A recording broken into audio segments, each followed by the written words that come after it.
Hello అందరికీ. So ఇవాళ Monday కాబట్టి ఈ ధర్మవరంలో సంత అంటే బాగా జరుగుతుందన్నమాట సోమవారము. సో మీ ఊర్లో ఏ రోజు జరుగుతుందో కామెంట్ అయితే చేసేయండి. అలాగే నా వీడియోస్ ఎక్కడి వరకు వెళ్తున్నాయో తెలియడం లేదు.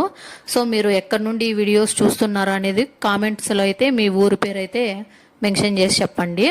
ఇంకా ఇవాళ నా విషయానికి వస్తే నేను కొన్ని వెజిటేబుల్స్ అలాగే ఫ్రూట్స్ తీసుకుందామని అయితే నేను బయలుదేరాను. సో ఇవాళ మండే కాబట్టి అంతా ఫ్రెష్ వచ్చి ఉంటుంది కాబట్టి స్టాక్ అంతా సో చూసుకొని నాకేం కావాలా అనేది తీసుకుందామని వేస్తే సంతకైతే వచ్చేసాను అనమాట. సో ఫస్ట్ నేను ఫ్రూట్స్ అయితే తీసుకున్నాను.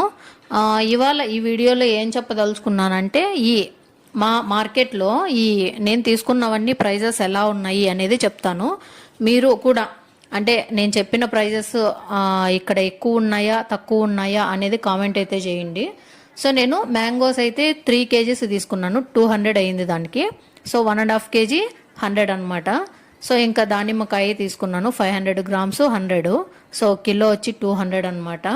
అలానే ఇంకా మార్కెట్లోకి ఎంటర్ అయితేనే ఇంటికి కావాల్సిన అంటే ఆకుకూరలు కానీ కూరగాయలు కానీ కొన్ని అయితే తీసుకున్నాను అనమాట. నేనైతే ఎక్కువ తీసుకోలేదు. సో పుదీనా కట్ట ఒకటి వచ్చేసి 10 రూపాయలు ఉంది. కొత్తిమీర 10 రూపాయలు ఉంది. సో ఇది కొత్తిమీర కట్టలు అయితే కట్టలేదు, లూజ్గా ఇచ్చారనమాట. సో 10 రూపీస్ అయితే తెచ్చుకున్నాను. సో పాలకూర 2 కట్టలు అనమాట 10 రూపాయలు. ఇంతకుముందు 3 కట్టలు వచ్చేవి, సో ఇప్పుడు తగ్గించారు. ఇంకా పచ్చి బఠానీ ప్యాకెట్ వచ్చేసి 10 రూపీస్ అండి. నిమ్మకాయలు 5 వచ్చేసి 20 రూపీస్. సో ఇంతకుముందు 10కి 10 అలానే వచ్చేవన్నమాట. ఇప్పుడు ప్రైజెస్ కొంచెం పెరిగాయి. సో నేను దోసకాయ కూడా తీసుకున్నాను 1/2 kg 30 రూపీస్ అంట. సో లాస్ట్ టైం 50తో తీసుకున్నాను.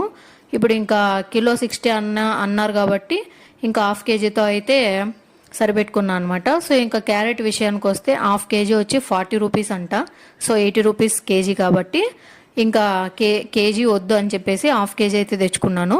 సో మీ ఊర్లో ప్రైజెస్ ఎలా ఉన్నాయి అనేది కామెంట్ అయితే చేయండి. ఇక్కడి ప్రైజెస్కు మీ ఊర్లో ప్రైజెస్కు కంపారిజన్ చేసి ఎక్కువ తక్కువ అనేది కూడా కామెంట్ చేయండి నాకు. సో టోటల్ అయితే ఇవాళ నేను 430 రూపీస్ స్పెండ్ చేశాను.